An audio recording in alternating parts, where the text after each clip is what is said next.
So welcome to another video from theplayersaid.com. My name's Alexander. And I'm Grant. And today is our monthly debrief for May. Yes! Got on the first try. The month's only half over. Yeah, so apologies, this is a little bit delayed. And we've had a very busy month at the beginning of June, so it took some time to get this recorded. So, frankly, let's just jump right into it. Okay. Because May was a heck of a month. We played a lot of games. A lot of things happened, and war games are awesome and can get us through lots of things as well. Yes. Make us feel better about everything. Yes. War games are fantastic. Yes. I think that's... Alright. This will be ramble number one. I love war games because they provide so many things. You can use them for escapism. You can use them for learning history. You can use them as an outlet for your competitive side of things. You can use them to exercise strategy and the puzzly aspects of things, and thinking critically. I just love so many aspects about war games that we're not wrong, right? War games can do so many things for so many different people. Yeah. And that's part of the reason that I love them. I take a different thing from every single different war game. Mm-hmm. And that's part of the reason I love this hobby. Well, and I would say this too, kind of along the same line of things that you've already said. We love other games as well. Yes. There are games that we just literally have fun with, right? Yeah. Things like Aliens, Gloomhaven. Yes. I don't know that we would call those fun as much as we would call them an obsession, because I played those hundreds of times. Those ones I do play just for the flavor and the fun, though, right? We just enjoy them. I don't know that we play war games to have fun, right? Although they're enjoyable, it's not like, this is so fun. Yeah, although some of them are. But they're maybe not quite so frivolous because of the topic, right? Yes, because there's a little bit of seriousness to what is going on. Yes. There's loss of life, there's degradations, yes. there's, any number of atrocities. So I don't know that I sit here and I play these games and I'm like, oh, that was so fun. Because I do understand I'm participating in a reenactment in some way, shape, or form of these historical events. And that's a whole other, right? Yeah, maybe that's rant number 2 for later. There's like a whole other part of that, is the more abstract it gets, the further away from that you get, I think the more fun you can have. Well, you don't delve on that stuff, right? Yeah. You don't... we've played all types of games, World War II, Civil War, and it's not like at the level we play, we're not dealing with some of the, the ethnic cleansing and those types of things that happened, and that's... So anyway, I don't know that I wanted to go on that rant. I say that because when we play normal games, I just have a good time. Yeah, I'm thinking, that's what I want to get from that. Yes. Yeah. I'm thinking, I'm trying to strategize, I'm trying to enjoy myself, and I'm trying to have good interaction with fellow game board. Yes. War gamers. Board gamers, right? We played last weekend with 2 old friends, and man, we had a blast. Yes, we did. It was a great day, but man, when we come together and we play these types of games, to me the mood changes. Yeah, I know what you're saying. And it's not a depressed mood, it's just a difference. I get more serious. I think I get more involved. I put my commander hat on, right? And I'm trying to understand, why did these guys get in this war? Yep. What did they see that I don't see that they could have potentially won the war? We talk about that a lot with things like World War II. Yeah. And the Nazis. I just, sometimes I look at it and it befuddles me that, but the reason I play those is so that I can better understand those issues and have an understanding of what is involved, I think. And then there's the extra layer. It's all of that through the lens of that designer. Yeah, because they have biases. And their interpretations based on the researches that they've done and what they think the story to tell is about that. Or their preconceived notions that they've brought in. I'm an American. I have a different view on history than you do as a Brit. Indeed, yes. I know that you started to convert to my side, and that's good because you've accepted the truth. But we do have different leanings. Yeah, absolutely. And some designers are British, some are American, Canadian. And that's another interesting thing to see. There's just so much depth there. And I think the reason I brought that up is, once again, I love having fun with those other games. I feel a little sad when I think about people that's all they play. They just play the games that are for fun. Does that make sense? I know what you mean by that, but also I think for a lot of people, a hobby is about escapism. It's a fun thing to do with some people. You're not trying to be serious. You're trying to have fun for an hour and a half. But I look at my Twitter feed or Facebook post sometime, others, and I'm like, ooh, why am I spending my time on that? And I'm thinking about games like Bayonets and Tomahawks when I make those statements, I guess. Maybe that makes me an elitist, and maybe that's wrong. Yeah, as long as we're not gatekeeping, that's all that matters. No, I'm not trying to do that, because once again, I will spend... We already talked about it. Later tonight, we're going to play Aliens for the third time. Yeah. And it's fun. And then we're talking about tomorrow maybe getting together with our father-in-law if we have time. For more Gloomhaven. For more Gloomhaven, imagine that. But do you understand what I'm saying? Am I making sense? Does anyone else feel that way? Is that something that you think about when you play... war games versus other types of games? That's why I'm going to call it tabletop gaming is a whole hobby. If you take it for its maximum, you got Magic the Gathering, you got Warhammer 40,000, you got historical board games, you've got regular Euro games. Light games that our wives play, like Phase 10 and Skip those mass market games. Yeah. It is such a wide hobby that everyone can get what they want from it if you're willing to kind of look and find it. People play all of the economic 18xx games. Not for me. We've played that. Yeah, and it just wasn't our tempo. I feel like it's a lot of work and it's quite dry. And guess what? I bet half those people would say those same things about pushing our little chits and counters. They absolutely would. But you don't have to like everything. No. Right? But everyone can find something that they like. And I think that's why I love this hobby. And I also think that by no means are we sitting here trying to judge others. Oh, no. Because we played a pretty light, fun game last weekend. It was a bidding game. I don't even remember what the game was called. Oh my gosh, it was called QE, I think. Yeah, but that game was very flippant and silly, but it was fun, man. Yes, it was for very fun. 40 minutes, we had a great time. Right after we had played... Dominant Species Marine. Yeah, which is also a lighter game, but it's a little more serious, a little more involved. By lighter, do you mean thematically? It's animals, because there's a lot of rules in that game. You're right. It's not. Maybe I'm not making myself clear, but I understand what you're saying. So yes, one of the reasons I play games, just like you said, is just to get away from things. There's a lot of stresses in life. Yeah. From work to other church responsibilities, marriage, children. A lot of everything. Bills, everything that we have.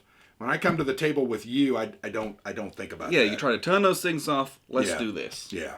And I like that. Yes. That's why I like this. And also, I just have a good time when we're playing these games because they're interesting and fun and in many ways stimulating and energizing, and that's why we play them. That's why we spend all the hours. Stimulating and energizing. I could not agree with that more. Yeah. Especially with some of the war games that we play. It's like... oh, here was this new thing and a new way to look at something. Yeah. And to interact with something new is that's something I really enjoy. It's really interesting to me. Well, so this week we had some opportunities to kind of play during the day a little more and into the evening. I mean, that game 300, we'll talk about it here in a minute. Man, that game was fun. I love that game. It was interesting. It had me thinking of things in a different way.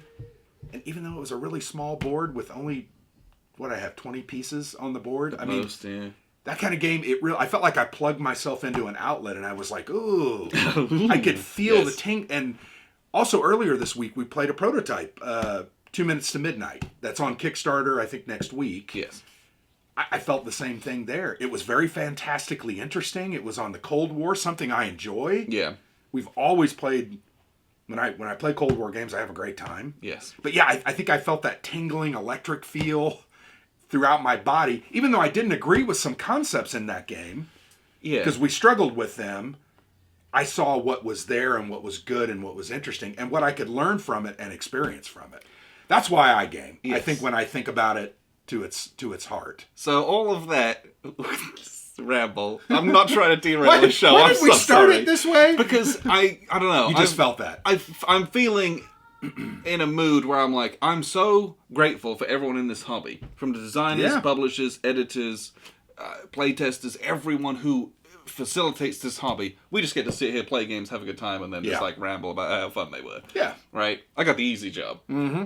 I just get to have the fun, and I get to just do that on camera. Great. Yeah. There's so many people who are like uncredited or unthought of when we play these games, and these provide me with so much that's fulfilling in my life. Yeah. I enjoy this stuff. The rest of my life is obviously amazingly fulfilling, but like, I have a hobby that isn't just something that like I do. Yeah. It's really engaging, and it provides me with something, and I don't know. I just really appreciate wargaming for what it brings me in my life. Anyway. I would agree with that. One other comment I would have along these same lines is, I don't know how your wife is, but I think she gives us guff from time to time. Always jokingly. Jokingly. Yes. About this and our relationship and what we're doing. Yeah. You know, they make it, you know, my wife calls you my boyfriend, which is weird, but it's because we think about how we're going to get together. Yeah, this do this. You know how many videos we put out. This occupies a lot of our time. Right? It does. We do a lot of this. But I don't feel like it's, you know, a lot of people have asked us. It's almost never a chore. Yeah, I don't know that it's a chore. Mm-mm. I will say this. There are a couple games that we play because we're like, oh, I got to play this. And I'm like, it wasn't very good. Or I didn't enjoy it very much. Right. Or I didn't get it or catch the vision. I think that's the exception. Most of what we play. Yeah. And I think it also is probably, both of us, I believe, are positive people. Yeah. And maybe that's our downfall. Maybe I should be the grumpy old dude, and you should be the positive, happy, kind of the good cop, bad cop. But yeah, I always look for the good in the games, though. Always look for the good in every single game that we play. And we always say that, right? Yeah. During our play, we may be saying different, I really don't like this, or this seems really unfair. And then when we start talking about it, I'm like, well, yeah, it really represents what was supposed to be modeled in this game. Like 2 Minutes to Midnight. There was a couple discussions we had, and I'm like, and you're like, hey, dude, the Cuban Revolution happened. Yeah, there's some big gotcha moments. This isn't an alternate reality. Yeah. There it is somewhat, but I'm like, yeah, you're absolutely right. So I remember my comment about that going, Grant, that was really short-sighted and stupid, but I was pissed because I had done so much to try to take over Cuba. Yes. I felt like I had got it, and I'm like, okay, I'm now going to start going. And then you pulled out a freaking card. The timing was pretty disgusting on that, too. Because I just finished it, right? I think I had a moment also yesterday in 300 like that, where we were battling, and I'm like, how in the world am I ever going to beat your Greek troops? But, you know, I thought about it. I looked at your cube pool. You had like, what, 8 or 10 cubes? I think I have it's like 8 total. I had 22. So, of course, I am not going to be rolling the same result as you are. You're also Spartans and Athenians who had better armor and better training. And so it's moments like that. Where are we going with this? I've kind of lost my train of thought. Who knows? But it's like, we were talking about how positive we try to be in things, right? And I think that when we play those experiences, I may have a negative moment in the moment. Yeah. But once I gauge that against the background of the design and the model and the framework, I then start to say, oh, yeah, I understand why. Well, and this video's going to be 3 hours long. I'm sorry. Yeah, I'm sorry. Like, not every game is for every person. That is indubitably true. Not every game is for me. However, what we try to do is try to decide or try to recommend to the kind of people who might like that. Yeah. And if games are like really weird and abstract, I try to be explicit about that. Like, hey, this is kind of abstract. This ain't the crispiest, crunchiest thing in the whole wide world. Good example of that is like, say, Chancellorsville and Freeman Farm. Freeman's Farm from Worthington, designed by Maurice Suckling. I really like those games. I know you don't. I think those games are like solid, okay games. But you don't get excited about them. I don't think. I was much more excited about Chancellorsville because of the hidden. So, but I really, to me, those things speak to me because I think they're structured. I know what I'm supposed to do, and I'm able to do it. But there's like hardcore simulationists who like won't enjoy that. Oh, they would never enjoy that. There are hardcore simulationists that will enjoy that. Yep. I understand that. But like, not every game's for everyone. If you buy every game that we recommend, I know like... Yeah, you're just doing it because you have so much money in the whole wide world, good for you. But like, that's, you know, war games bring me joy, and I want to share that joy. And not every game is for everyone, but like, there is a game for you, I promise. Yeah. Right? Yeah. So. Yeah, I think that's a really good start to this, because there's a lot of games we played this past month in May, that were very divergent from, I think, what we normally do. Yeah, we have a pretty eclectic selection of things that we've touched. Which was an interesting month. Now, I think this month we're trying to get back into a little more hardcore, bayonets and tomahawks, which is set up on the table. We've got some other plans, but overall, I enjoy what we do. I enjoy the hobby. I enjoy the simulations, and I have a good time with it. One other point I want to point out, we made some comments about, I think in our last video, our first video on bayonets and tomahawks, we had made a comment about the battle at Fort Ticonderoga. Yes. During the 1750s, that was Fort Carillon. It wasn't called Ticonderoga. Okay. But it's identified as Ticonderoga, New York, right? Which is what it was. One of our friends, he was like, hey, that... And I'm like, you're right. My fault. We kind of misspoke. And that happens from time to time. But you know what? I love that dude... Like that, he knows that, and it matters to him. There's so many experts in this hobby. Oh yeah, you can't. What's that thing?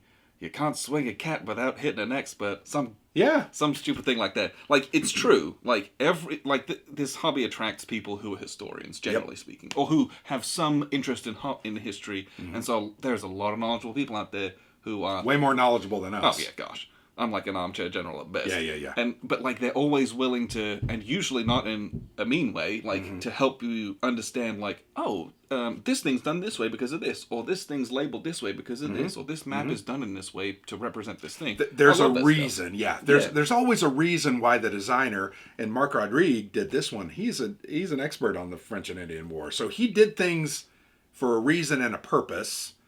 I don't know all those reasons, but I love that there's a guy out there. Yeah, but there are people who do know the reasons, and I love that. You can get explanations from everyone. So yes, now I've completely derailed this video. Yeah. Let's talk about some of the games we actually played in May.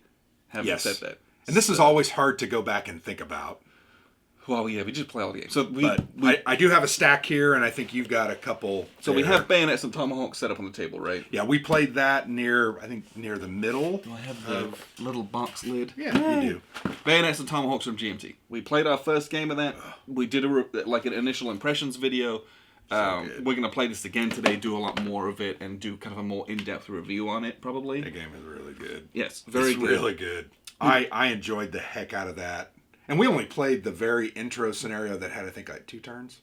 1 turn. It was 1 full year, which so includes like 9 turns. But it didn't go into like the winter quarters. Yeah, we didn't get the multiple years, which I think is where so much more of the game comes out, right? Well, I think that will be where that strategy begins to develop. Yeah. Because people are going to return and different things are going to happen. Some people are going to leave. So it's going to change strategically the situation the every year. first game we played was very short term. And so as such, you do things that you might not do in a long-term game, which I think will provide some very interesting choices to be made. This game, it's definitely a good game. Yes. If you've watched that video, I think you see our excitement for it, and yeah. I can't wait to play this today. We're going to spend the rest of the day trying to do the long campaign, which is like 5 years. But we'll see how that goes. So that's Bayonet's Tomahawks. Played that very early in the month, I feel like. Yep, we did. So what else we got that we played? Well, I'll go over a couple. Walking a Bloody Path. This is from High Flying Dice Games. A polybag game based on the battles for the Old Northwest. Yes. In 1780, 1790 American expansion. So after the Revolutionary War, colonists are moving to the West, the Ohio country, Indiana, Michigan, etc. This is a battle at Fallen Timbers, and we played this. We've played Ketionga in this series. Very light, simple, chaotic. American Indian War. That I just loved. I had a great time with this game. Yeah, the review for this is scheduled for a couple weeks' time. Like, I've already got it up. So there's content coming about this game. And I'm working on some written stuff, but I'm just not having any... Yeah, great graphic design. Really enjoyed the game. Art is beautiful. Had a great time with that. Really enjoyed that. Another one I'll cover, and then you can grab yours. Sure. Supply Lines of the American Revolution. The Southern Strategy. We played this... early in the month. Same day as that, wasn't it? It was the same week as that. That we played on a Saturday. This we played like on a Wednesday evening or a Tuesday evening. That's true. That's actually yes. I'm trying to put everything together. It's been a chaotic month. We shot the review for both of these at your house. Yes. But we played it at my house because we earlier played that it. week. Yes. I was thinking they were the same day. Yeah. Hollandspiel, great game. Follow up to Supply Lines of the American Revolution, the Northern Theater, that came out like in 2017. I think this came out in 2019 by Amabel Holland. Anyway, great game. 2018. Okay. Really love this. It's Revolutionary War focused on the supply lines and some of the partisan struggle. Yes, this was an excellent game. I enjoyed this a lot. I really wish we could play this again. We will someday. So we mentioned it earlier. Another game that we played was 2 Minutes to Midnight, and this is a prototype game from Plague Island Games. One of the best looking prototypes I've ever seen. Yeah, I mean, it's very well done. And this is coming to... Yeah, it's coming to Kickstarter on June the 14th. So who knows when this video is going to get up. Well, this video will go up probably... Well, yeah, who knows. Yeah. But the preview that we did for this is probably already out. Okay, got it. I didn't look today. So. No, it's going to post on Monday, but I don't know when that's this fine. is going to post. Yeah. So there's content out there about this already, probably whilst you're watching this. Yeah. If not, it's coming very soon. This is a big Cold War game. Yeah, this is not an hour and a half game. It's more like 3 to 4 hour game. Yeah, and people are like, oh, it kind of looks like Twilight Struggle. Sure, it's an abstract map of the world and it's blue and red. Take that out of your mind. That's basically where it ends. Furthest from the truth. It's the same style of map, totally different game. Yes. Totally different. Like, this thing has a massive, big tech tree that you're working on to kind of... Which is out-tech awesome. each other. Yeah. There's much more direct conflict where you're deploying armies to help with coups that you're trying to do to change government forms. Probably the only similarity is really the way the map looks, and although it's very different.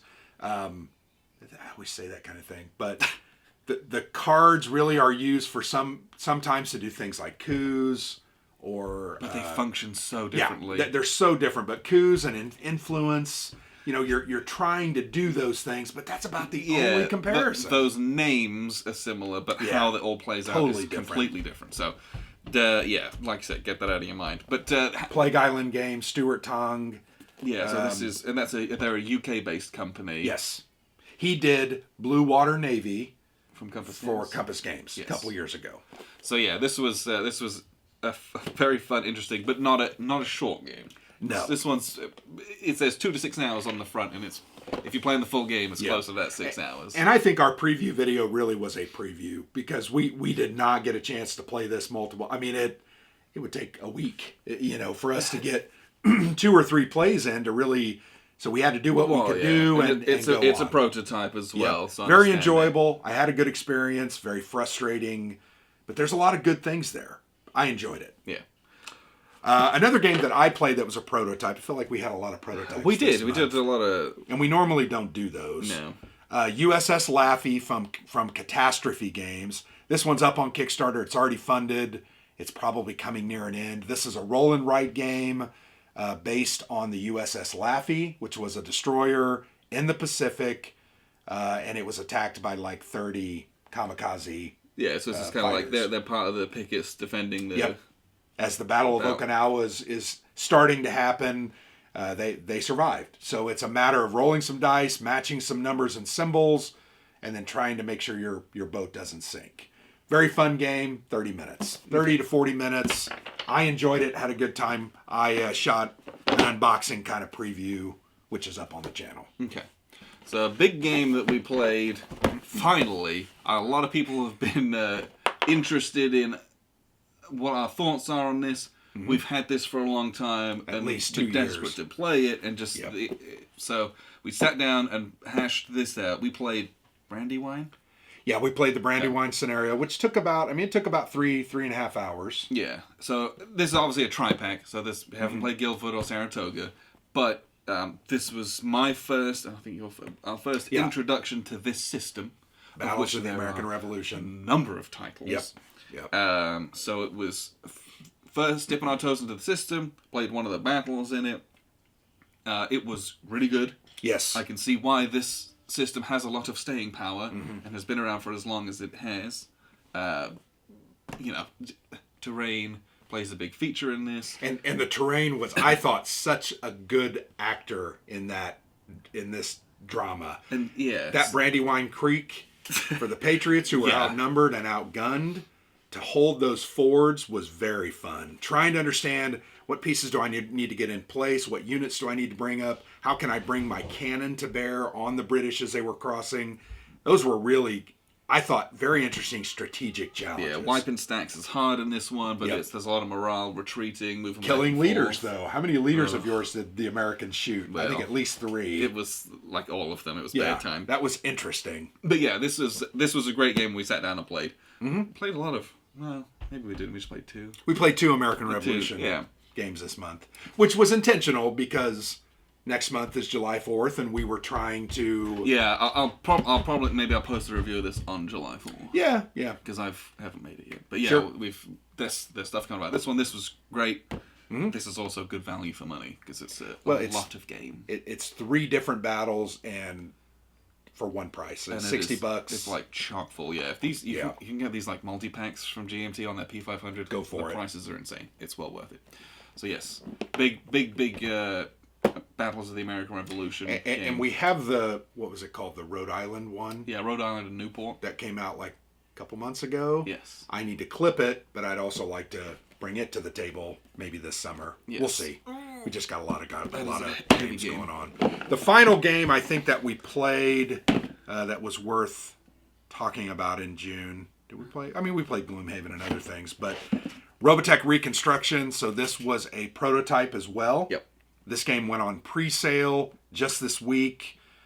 Designed by Dr. Wicks from Strange Machine Games. This is a coin-esque or coin-inspired game where you have divergent factions, 4 factions that work kind of together but are trying to win their own way. Very asymmetric the way they do those things. And it's based on the Robotech Macross series, which I grew up with as a kid. I had a good time with this. Would love to play a finalized prototype. We played this with our father-in-law and brother-in-law. Yeah. And had a great time. They enjoyed it, which I was a little worried about. They didn't pick up on it very quickly, but they did enjoy it. So, the final production I hope is really, really nice because they've obviously got the license for this stuff and the artwork's already there. So I'll be interested to play that finally developed game as well.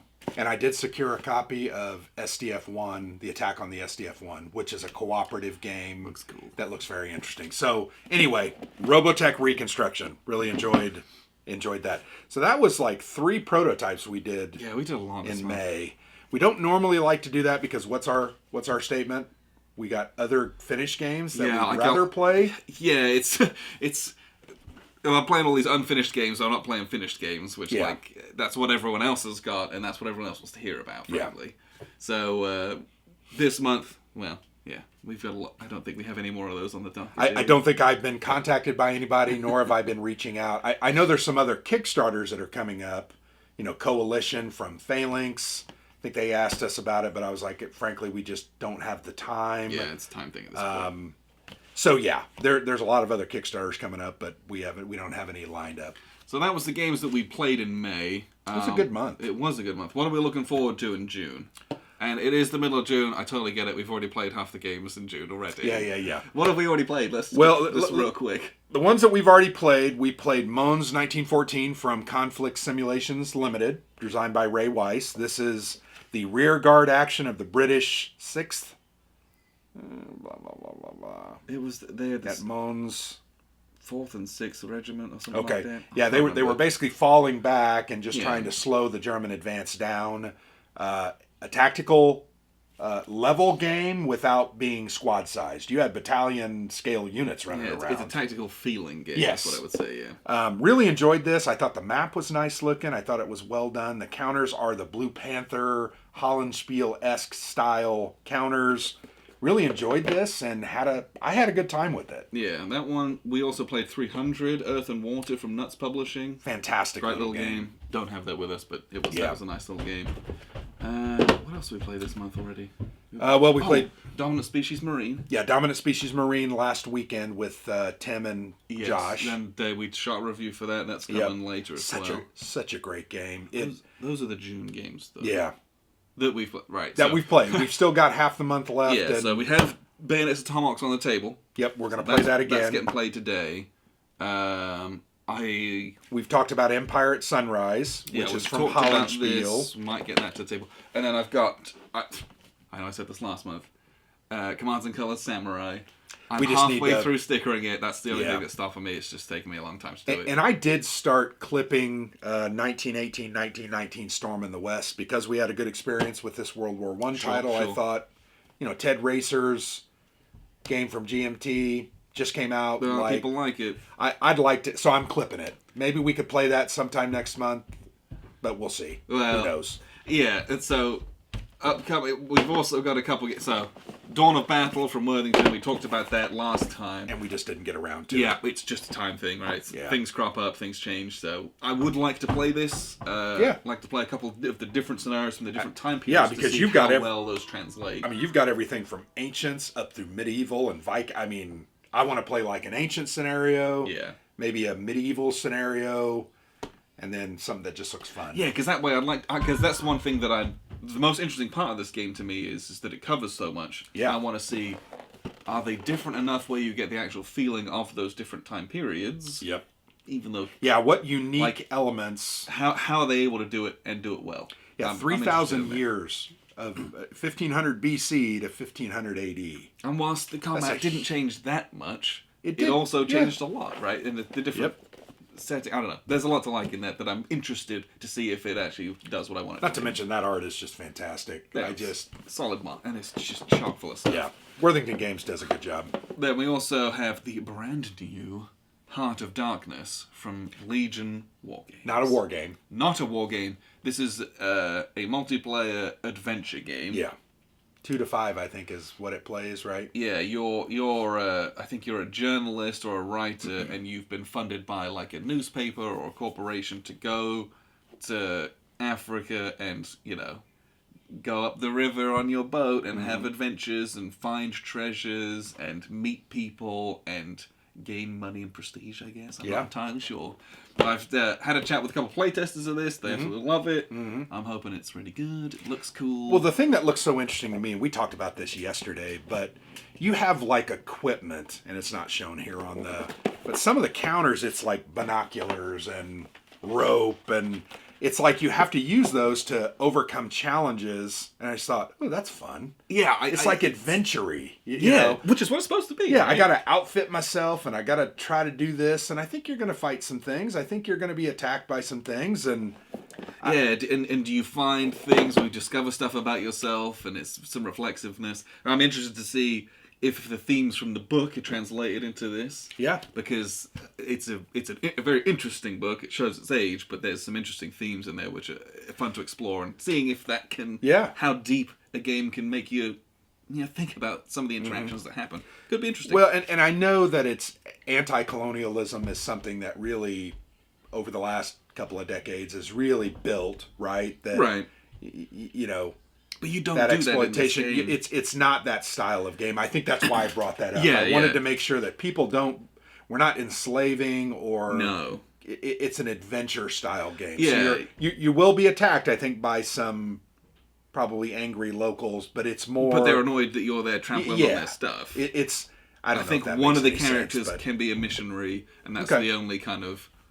going in doing that kind of stuff. Yeah, but it's not that style of game at all. So yeah, it's an adventure game. But I'm very interested to see what it's like.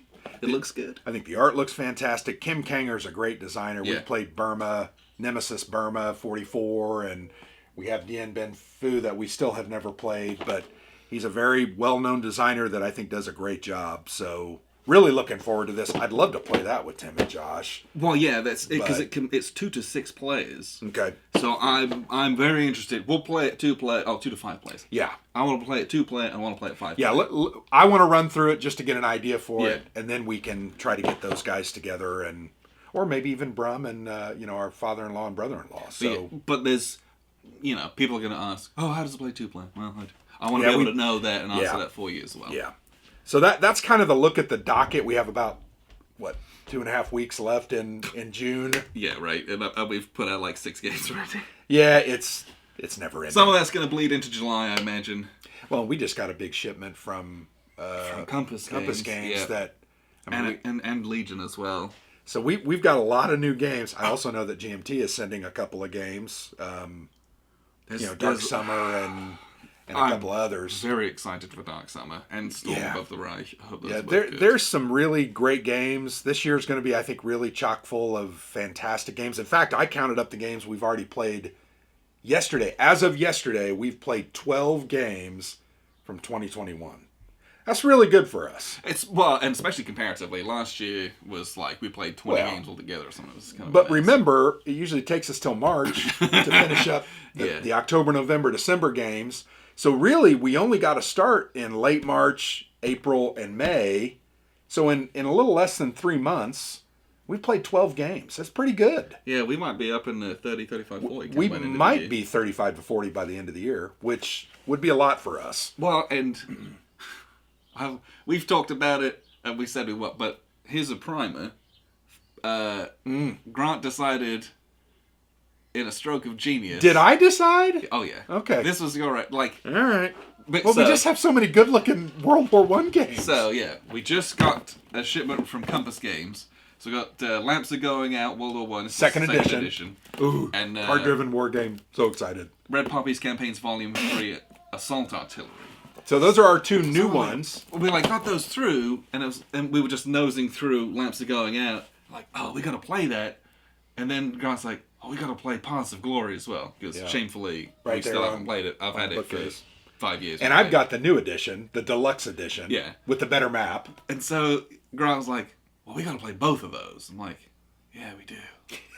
You're right.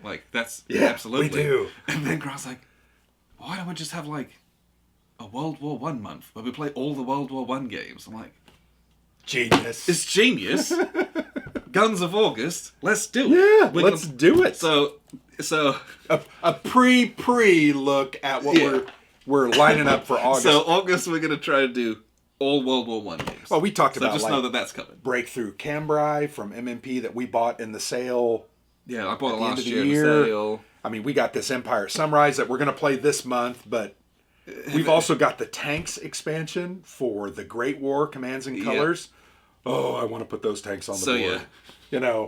So good.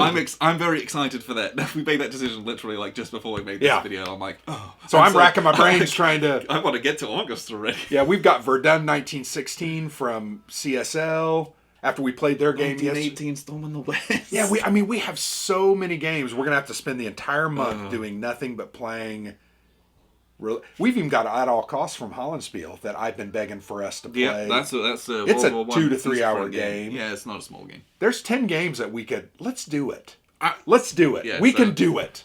We're going to do 10 games in August. It's going to be a big one. So that's the stuff that look forward from us. And we played a bunch of the prototypes that are coming onto Kickstarter. Was there anything else that's on Kickstarter that we want to mention? I mean, there's that Fighters of the Pacific game that is a very introductory level air naval battle game. Yes, it's a not miniatures game. Not a miniatures game. It's wrapping up. It's got 2-dimensional cardboard planes and boats. Yeah, and it's hexes and it's moving and maneuvering, flying around. And really, it's the air battles. It's the ships are really just targets, in essence. Which is how a lot of those things are. Yeah, that one looks really fantastic.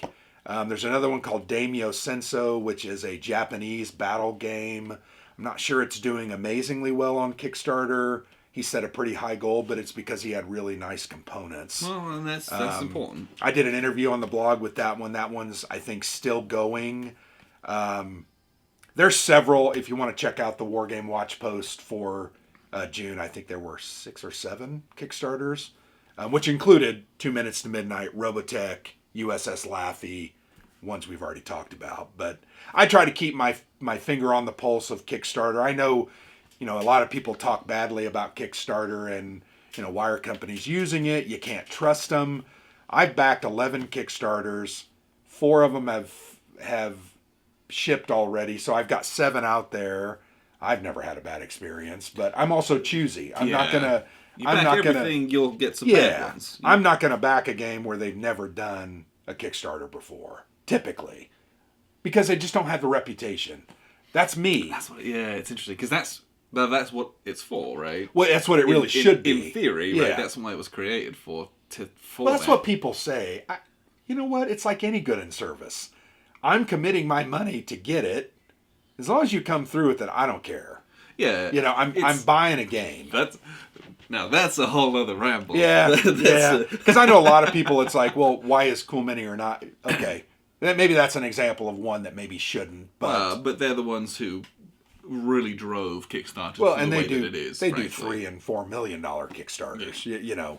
But anyway, sorry, another ramble. Let's not get off track. That's the whole topic for a different day. I back Kickstarters that look very cool and interesting, trying to help get them to market because that's the way they're going to get to market. Yeah, and with war games, some months there's a bunch, some months there's not very many. So it's just keep an eye out. There's always there's different bits and pieces pop up throughout the year. It's worth looking at some of them. Yeah. So, also, we're going to take a little side note. Yeah, not a paid advertisement. Not a plug. This is for a friend. Yes, so John Graham, who's a friend from church.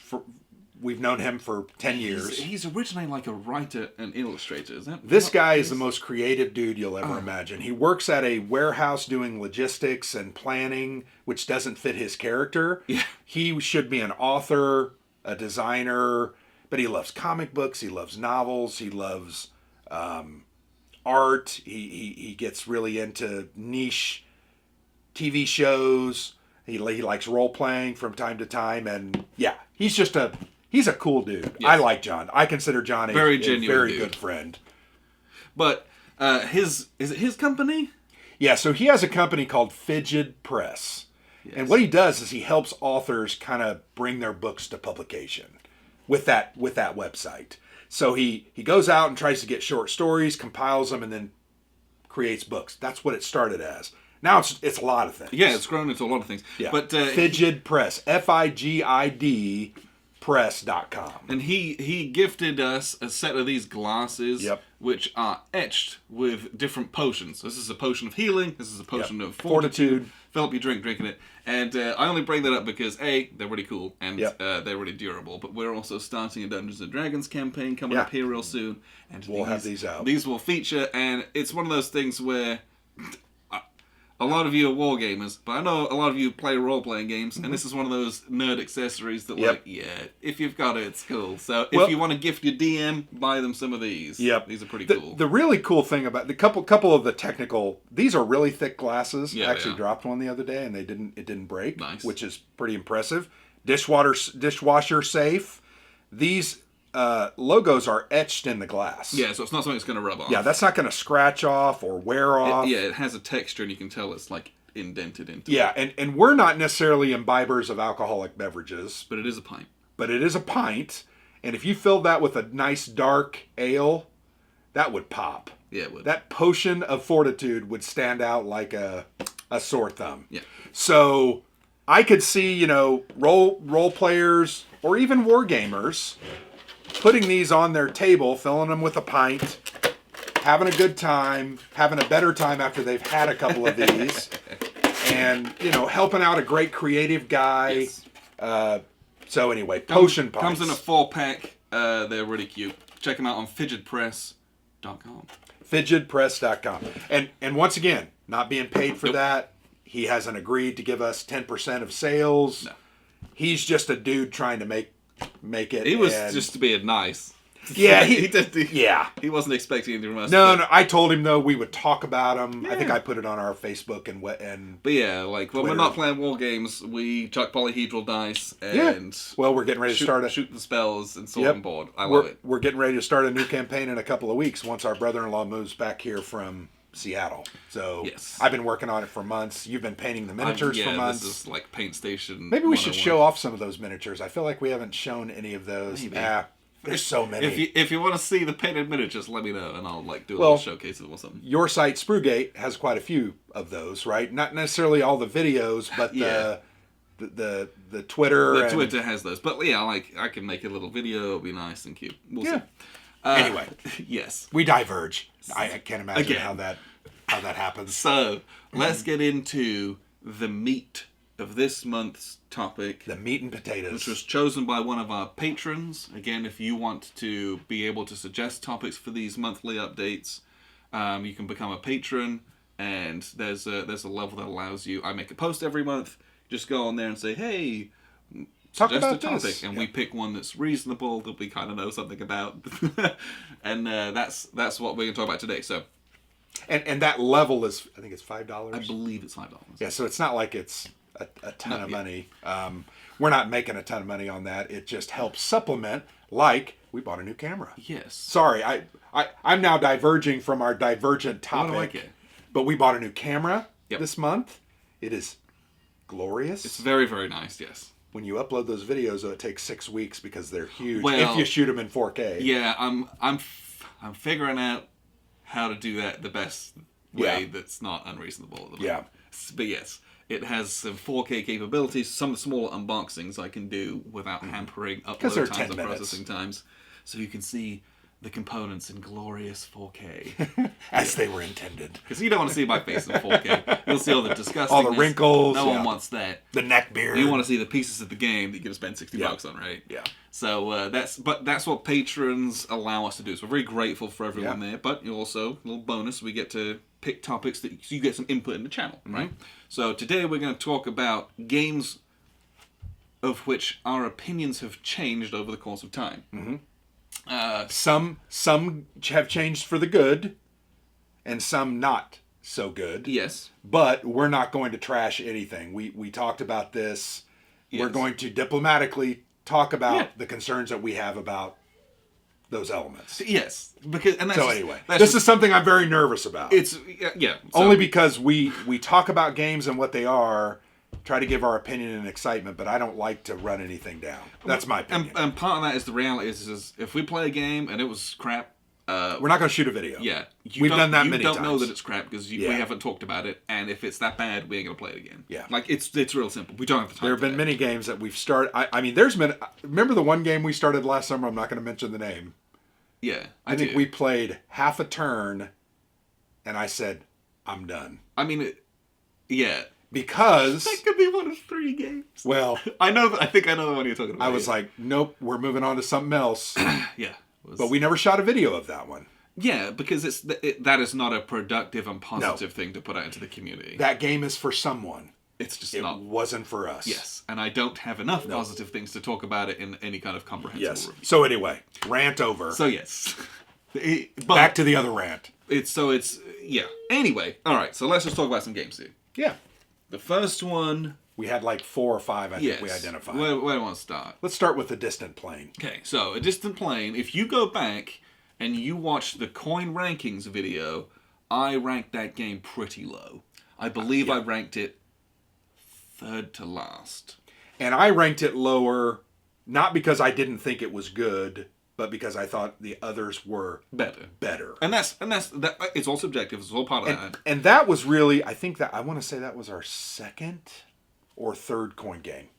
I want to say it was. It was very early on. Very early. Very early on. I got it when I P500'd Falling Sky. Yeah. Did I just turn that into a verb? Yeah. I P500'd Falling Sky, and I added that one because we had started to really enjoy the coin. I had bought Liberty or Death, Fire in the Lake, and I'm like, ooh, I'm going to get an Afghanistan one. Yeah, if you go and watch the unboxing video for A Distant Plane, it is just the worst.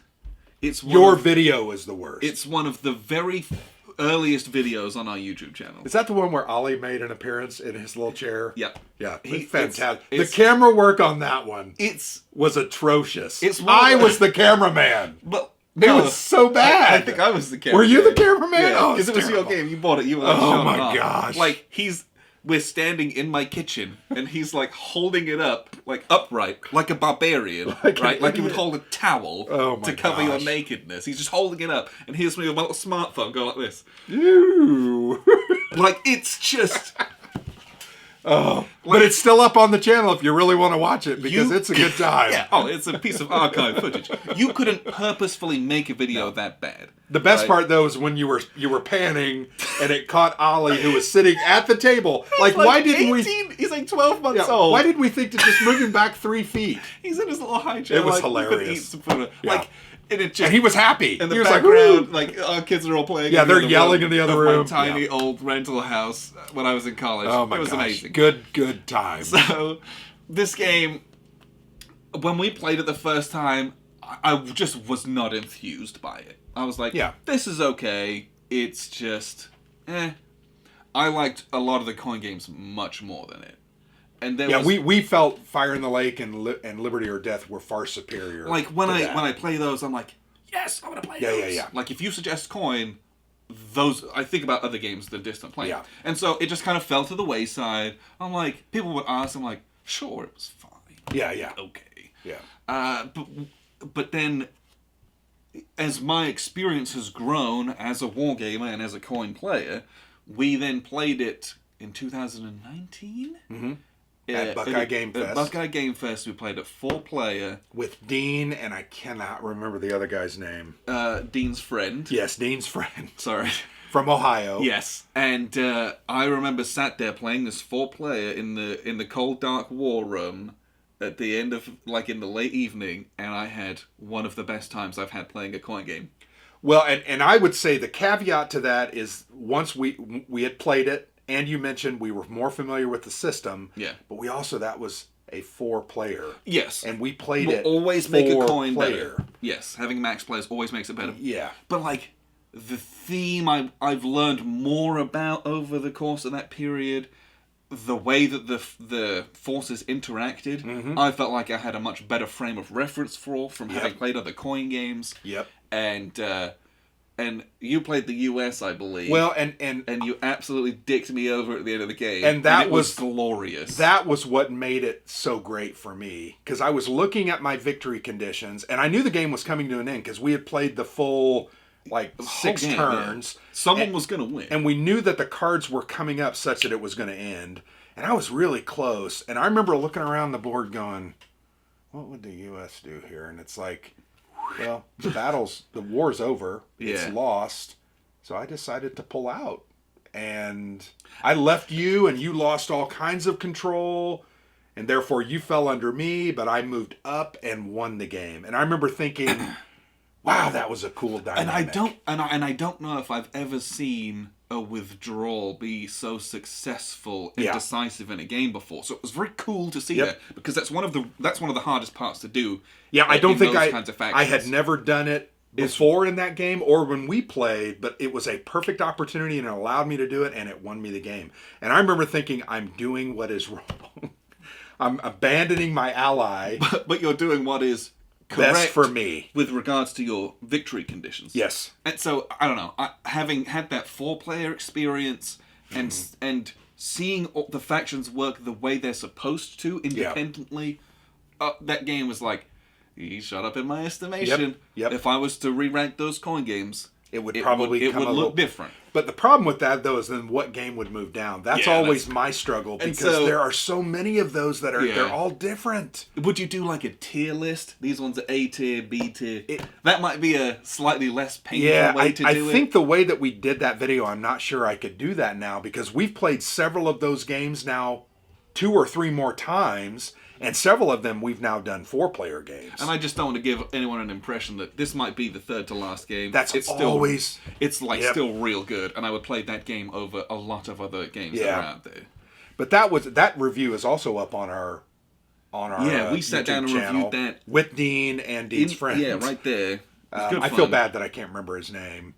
But anyway, I agree with you. I thought that game shot up in my estimation. Yeah. Although I had a favorable impression of it. I enjoyed it. I think I just enjoyed other experiences more. Yeah, I was kind of like, and then it went up like a lot. But yeah, I would agree. You know, that was Brian Train's first coin game, and he's now since done another Colonial Twilight. Yes, and a third is on the way, China's War, which I'm really excited about. Yeah, I think that could be very interesting. Not to mention, I really enjoy his design approach. I just think Brian Train is a fantastic mad genius, and I think what he puts together on the board always works out well. Maracas and these other games that we played, I'm just like, how does he come up with this stuff? Yeah. I diverge, but A Distant Plane definitely changed my opinion of it. Yes. Yeah, for me, big change on that one. Yeah. Big change on that one. What else have we got? Well, Churchill is one that I'll start with. Sure. So, quick story. Maybe it won't be that quick. I don't know that those words are in my vocabulary. When we first started really getting into war games, you discovered GMT games. Yeah. And, Twilight Struggle, we loved it. That was our first one. Then we played... Did we do Labyrinth next, or did we do Churchill next? We did Labyrinth, I think.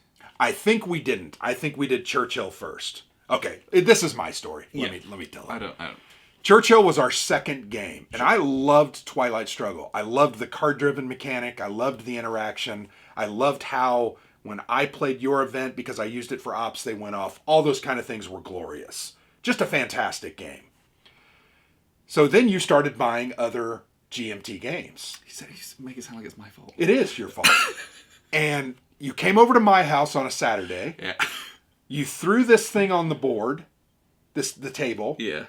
And I looked at it and I was like, this doesn't look like Twilight Struggle. What is this? And you went through the rules, and you were much worse at explaining rules then. Yeah. I remember sitting there for 3.5 hours thinking, what are we wasting our time on? What am I doing? What are we trying to do here?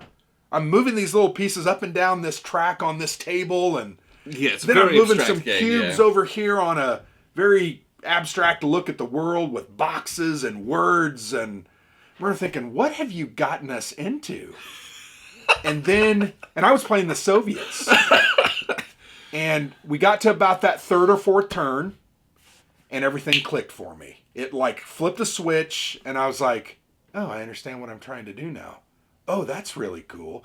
Well, this is fascinating that what I do on the table coordinates with what I'm trying to do in the Pacific and the Atlantic theater. And I remember thinking, wow. But I still had no idea what I was doing. Yes. So I remember thinking, I'm not going to like this game. This is not going to be for me. Yeah. Let's go back to Twilight Struggle or find other games like Twilight Struggle. You then forced me to play that thing 2 or 3 more times. I think I lost one of your pieces at your old rental house. We talk about that, but I swear I lost a piece. I don't think I missed it. It rolled off the table, rolled to the edge of the wall where you had like a little like one of those strip heaters. Little heater, and then I swear it fell off the edge of the flooring, down under the flooring, and I heard it roll. I know I lost a cue. But anyway, you had extras. Yeah. But we played that the second time, and I remember thinking, this is the most glorious experience I've ever had. And then I think we played it a third time very quickly in succession, and I'm like, this is amazing. Even the way that the game ended was amazing. Yeah. Now, since that time, you and I played 2 or 3 more times. We also played was it a 3-player game? Yeah, we played a Buckeye Game Fest. At Buckeye Game Fest. And I really, even though that guy wiped the floor with us, well, I don't know if he just got beginner's luck or... Who knows? He destroyed us. So anyway, my opinion of Churchill completely changed. That was not a game for me. Yeah. Too abstract, too weird looking on the board. But by 3 or 4 plays, I was like, this is one of the greatest games of all time. In my opinion. I mean, yeah, I was, from the way that it was described online, I was super mega interested in it. And so... Well, the big 3. I'm talking about issues at conferences like Malta. And it's this 3-player tight vying for this stuff. Yeah. That's the kind of stuff I enjoyed again. To me, today, if I read something like that, I'd be, we're all in. Get that. Then I was a little hesitant. Very hesitant. Yeah, and that's maybe a discussion for another day, but I think time and experience really changes how I view games. Well, I think what I said, we have just gotten so much more proficient at understanding rules. Yeah. For instance, one of the games we played yesterday, I'm like, okay, these are the 3 things we need to worry about. Let's just go. Because we knew what was going on. Yeah. I think that's the same way with some of those games. But yeah, I totally changed my mind about, and I think Mark Herman is a mad genius. Oh, yeah. I don't know if he's mad, but he's genius. He's pretty mad. The guy puts some of the most amazing games on cardboard that I've ever seen. That's fair. I mean, it's ridiculous. So Traditional and non-traditional. So. Another game that my opinion's changed on over time, at least, is Cataclysm.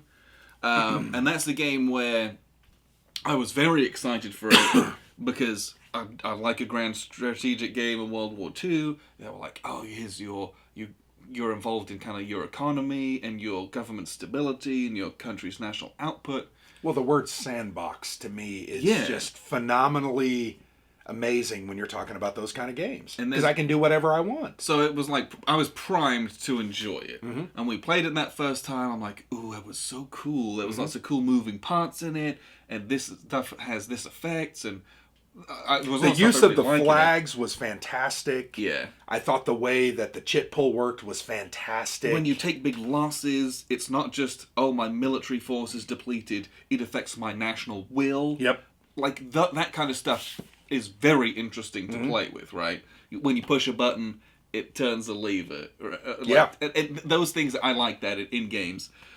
We've played it now 3 or 4 times. At least, I think 4 times. Yeah. And we played a big 6-player game. We had a big game. The biggest one we played. At the Insurgency in Indianapolis a couple of years ago. And it's just a game that my opinion has kind of cooled on it a little bit. Mm-hmm. And it's not necessarily because there's something wrong with it. It's just it is a very, very, very long.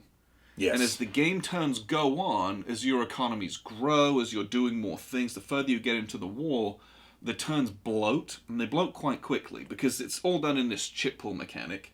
And half the things you do just put more chits into it. Yeah, when you spend your resources, you're buying units and different things that go into that cup. So if a 6-player game, if everybody buys 3 or 4 things, it's a lot. You add 20 chits to the game. So yeah, early on you're like, okay, everyone does this kind of thing, it feels quite normal. Mm-hmm. As the game goes on, it can get very long and quite ponderous, and that's one of the things where I'm like, I wish there was a way to tighten that up somehow. Yeah. But you would lose a lot of stuff if you, I don't know how that stuff would work. But that's a game that has kind of cooled on me. There are other grand strategy games that I would probably play in favor of that. Although the player count's pretty sweet. You can get a lot of people playing. Yeah, and it doesn't mean that the game's bad. Oh, no, I think the game is supremely interesting. I just feel like it really gets bogged down in those, turn 3, 4, 5, and 6. It slows down. Yeah. And especially if you're newer, people are kind of looking at rules here and there, it can slow to a snail's pace, which is not my favorite. Well, and I think the thing I remember also is I would some of those chits, and I can't tell you which ones they were, but it's like you draw them out, you use them, and they go right back in. Yeah. So I remember thinking to myself, we've got 35 chits in there. We just put 2 or 3 back in because they got recycled. It just goes on and on. It's just going to drag on and on and on. And that was, I think, the downtime was what really got me. Yeah, downtime's significant, especially with lots of people. A lot of people sitting around not doing anything for a lot of times, especially if someone's pulling a couple chits of their own. I remember that game at Gen Con. I think I drew 3 or 4 of my chits in a row. And they weren't just the unit chits. And that's cool for you. Oh, right, but everybody else was sitting there. Yeah, kind of like. And I remember looking around, seeing a lot of glassed eyes, and I thought, is this game better off with just 2 players playing just the European theater? Because we did both, right? Yeah. We did Europe and Pacific. Maybe it is. Maybe it's better with just 2 or 3 players just doing one of the theaters. Yeah, when we played with a lot of people, it was not my favorite. Just bogged down. Yeah. So it doesn't mean we don't think that's a good game. I would probably play that again, but I think your statement of I think there's other games I'd just rather play at that scale. Yeah, there's a lot of games at that scale. Unconditional Surrender is one, right? Yeah. Yeah. It's a bit different, but I look at War Room. We just played that. Yeah. If I got that many people, do I play that instead? Well, and now they've got a turbo mode where you take out certain things. That's one of the new things that they've just revealed at the Kickstarter campaign. It just takes certain elements out that don't really matter. As long as they don't take out the order writing, because that's the best No, thing. I think they trim down the economy and some of the other stuff. It's more abstracted. But you have to play that turbo mode. Right. You don't. That's not for everybody. Okay. But anyway, that's a game. That's one that's changed. My mind's changed on that one. I still like it. I still do. I don't know. It's all right. I don't know. I know that if I had a choice, I would play a different game, I think. Right. I think that's the true statement. Just because I know, in my brain, I'm like, this is going to take so long. Yeah. Well, the next one I would bring up would be Genesis. Okay. From GMT Games. We also played that at that insert. Yeah, and we've played that 3 times now. Yeah. 3 or 4. And it's a long game. I mean... Yeah. 4 or 5 hours if you get the full player count. The only thing I don't like about it is those factions are not balanced. Yeah, in if any you're way, playing shape, the or form. big game, Yeah. it is not a balanced game. No. And probably the scenarios aren't balanced either. Yeah. And rest in peace, Richard Berg, but he did not make a game that pretended to be balanced. I don't think he ever said that this is a balanced game. Indeed, he says it's imbalanced. Yeah. It says it in there. He's like, this is historical. It's not balanced. Factions are stronger than other factions. Yep. And it's stronger because certain areas where you start are worse off than others. You don't have as much access to things. Yeah. You also... A couple guys start right on top of each other. You have to fight each other the whole time from the get-go while everybody else just builds up and comes in and wipes up the pieces. Which is classic free-for-all stuff. If you can stay out of it, you're going to do better. That's a game. I've enjoyed it. There's a lot of things I really like about that game. Yeah. But I think I'd prefer to play some other game at this point. And it really hinges on that imbalance. Sure. Because, I want to be in the game to be competitive. I get it. I don't want to just be wiped. Like if I played China in War Room. No, that's not for me. It's just not for me. Well, and that's also a game where the faction that I played was kind of in one bottom corner of the map. I interacted with one person that whole game. Yeah. Like I interacted with 2, but it took me forever to get to that interaction. And by that point, they were so powerful, I couldn't even touch them. Yeah, you're stretched so thin. You're like, okay. So I'd rather play another game. I still enjoy that game. And if somebody threw it on the table right now, I probably would play it because it's really interesting. I had an amazing time with that game. I really, really like it. I would play it again. Yeah. But I fully understand that concern and why you would think that. It's not an invalid thing to think. Yeah. Were there other games that we had? So, again, did I skip one? No.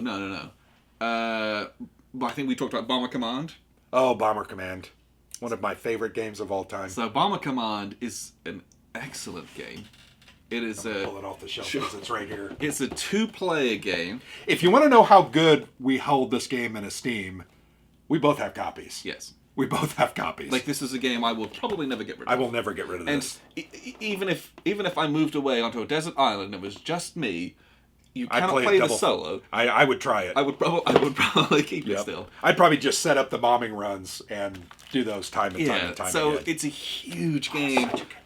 It's like hidden planning. So the RAF player sits there on a separate little sheet of paper and draws out the route that their bombing raid's going to take, and a couple of dummy bombing raids by Mozzies. And then the turns progress and you fly through those. The German player's trying to shoot them down, trying to launch night fighters, trying to get them to patrol in areas to try and catch them. Oh, you see something over here. I'm going in trying to intercept those. Mm-hmm. Oh, that was a dummy fighter. That was just some mosquitoes coming in on a dummy raid. I'm trying to find the real raid.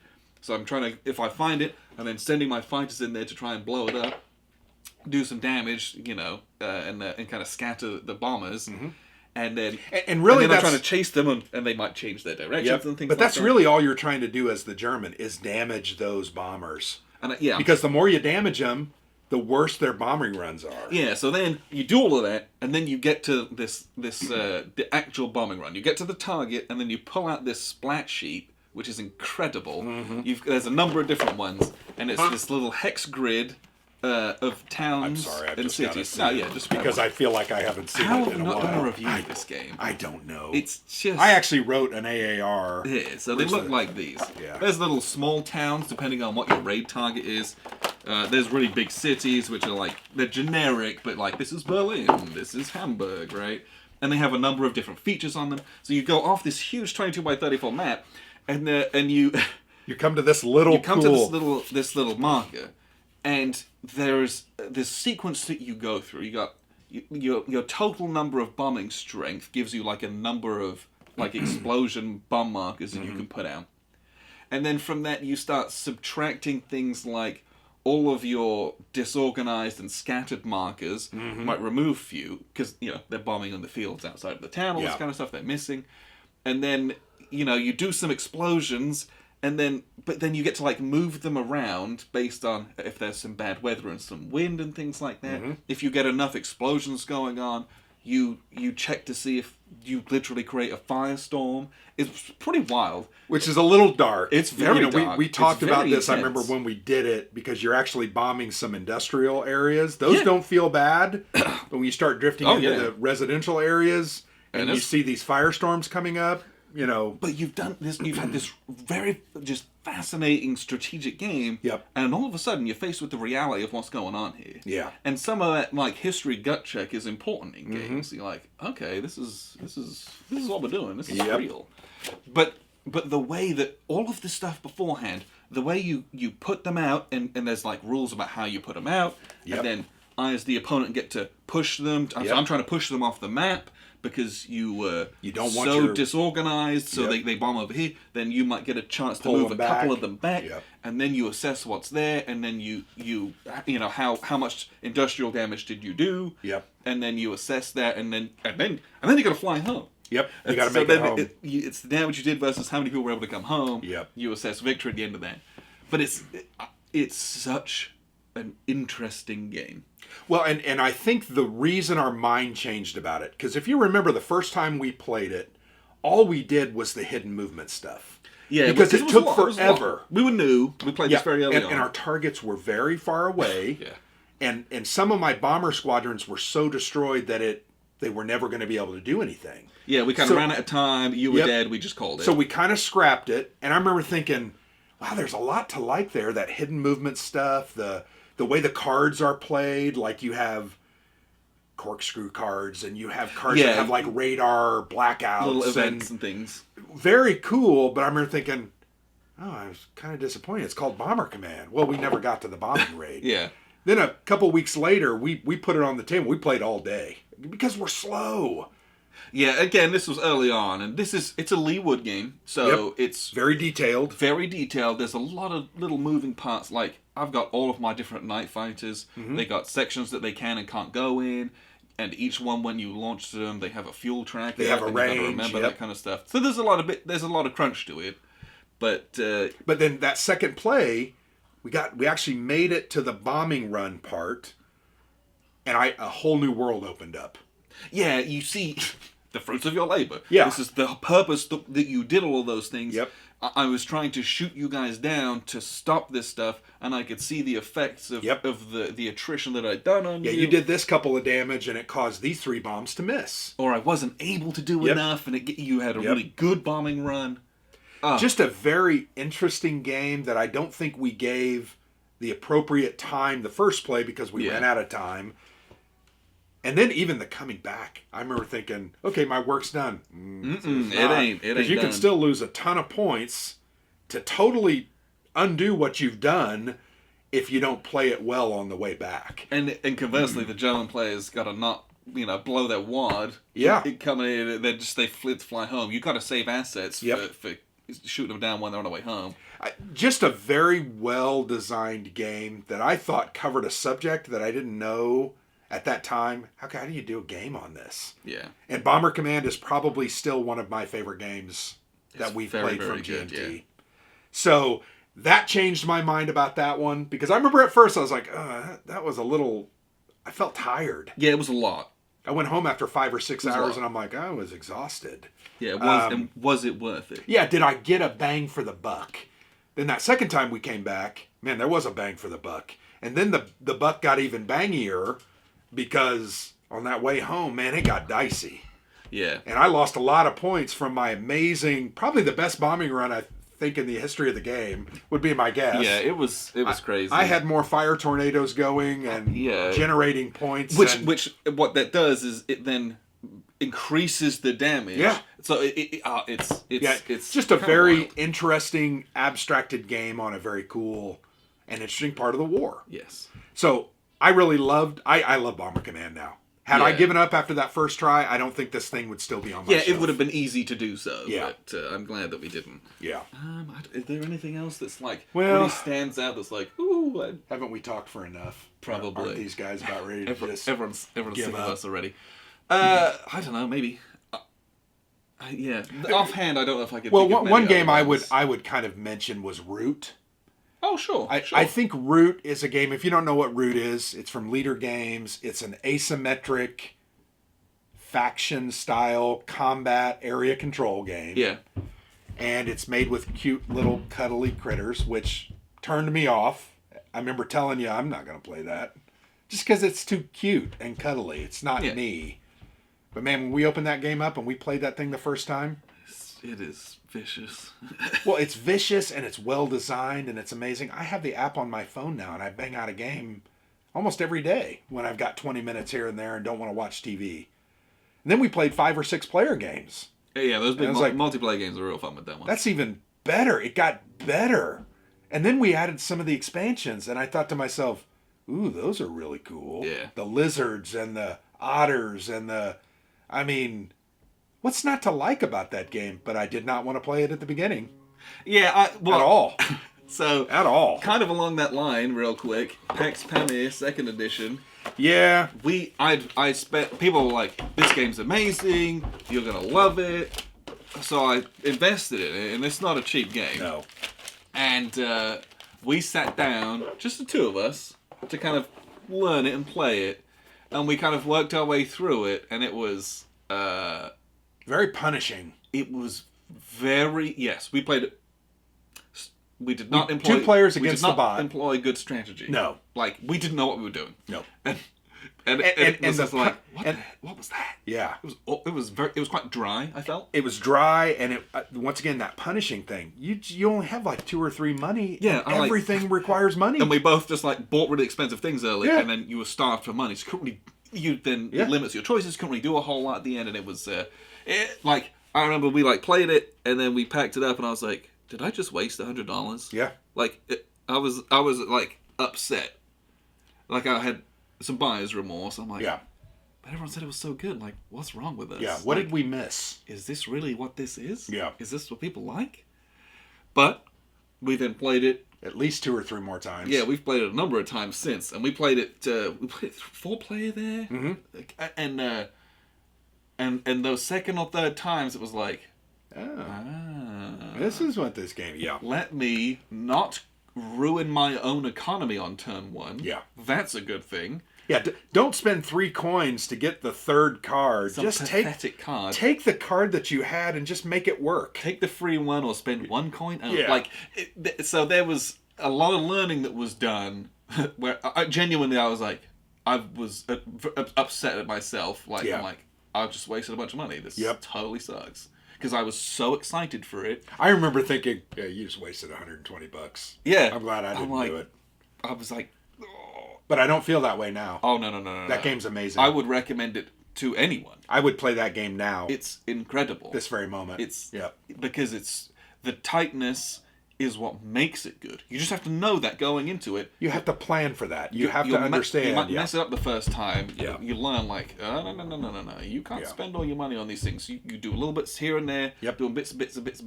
Oh my gosh, it's unbelievably good. And then you can change your allegiances like 3/4 of the way through the game and really screw everybody up. Yeah, it's vicious. So good. That's one where I was like, I was on a pendulum on that one. Yeah. It was like, oh no. They're like, oh yeah. I thought to myself, I'm never going to play that one again. And then we busted it out again, and I'm I think I forced you to play it, and there were a couple of people who wanted to join in, and it was like, all right, full really player, good. like real. It was like, oh my gosh, yes. Yeah. So those are some of the games that we have changed, or our opinions have changed over the course of time. There are some games that I still would like to go back to and change my opinion. Unfortunately, sometimes we don't have the time. Yeah, that's the problem. Yeah. It was kind of tough to think enough of these where it was like, because we play so many different games. Well, hashing out time to play a game 4 or 5 times. We just can't do it. Yeah. Like this Bayonet and Tomahawk today is going to take us 6 hours. Yeah. You can't do that 4 times, and we just can't. And we're smart enough, and I think we understand games enough that we understand what the games are trying to do. Yeah. So if we didn't like it, or if we don't like what it's trying to do, we're not going to play it again just to find out sometimes. And you know, if you're not interested, if it doesn't pique your interest, there's no point smashing your head against the wall. There's other games to play. You don't have to do that kind of thing. If it doesn't pique your interest, and you're okay with just trading it or selling it, you do you. Go for it. Move on. So, I think that's... we'll finally wrap it up. Well, the one comment I want to say is I think over the last month, I've been looking at the comments like on Slack and our YouTube, and it's really cool to see some of the great friendships that we have with people that we've never met. I just want to say thank you. I enjoy that part of it. I think we've talked about that before. Oh, yeah. That's one of the things I enjoy. We're not experts. It almost makes me laugh sometimes when we're like, hey, what are your opinions? Well, we haven't played every game in existence. Yeah. I'm glad you think we have. There's a lot more knowledgeable people than us. Well, especially when someone asks us about a game from 1960.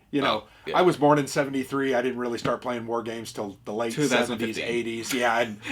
If it's before then, I guess it's hard to... So I appreciate everybody and the comments and the interaction and the views. And I mean, it's a great feeling. It makes it so that when we do this, it's like, oh, we're doing it for somebody. Yeah. Not just us having fun with games, but helping people out. So I just want to say thank you. Yes, I can see how many people watch a video, but reading the comments of people who go that extra mile to ask a question, or want a clarification on something, or say thanks, that stuff, it's very much appreciated, right? And even from videos that we did several years ago, we try to respond to everything. Yeah, we try to respond. I responded to one the other day about Wars of Marcus Aurelius that was 3 years ago. Yeah. But, I enjoy that. So thank you. Keep it up. It kind of drives me personally. So, appreciate you guys tuning in. I've been Alexander from theplayersaid.com. And I'm Grant.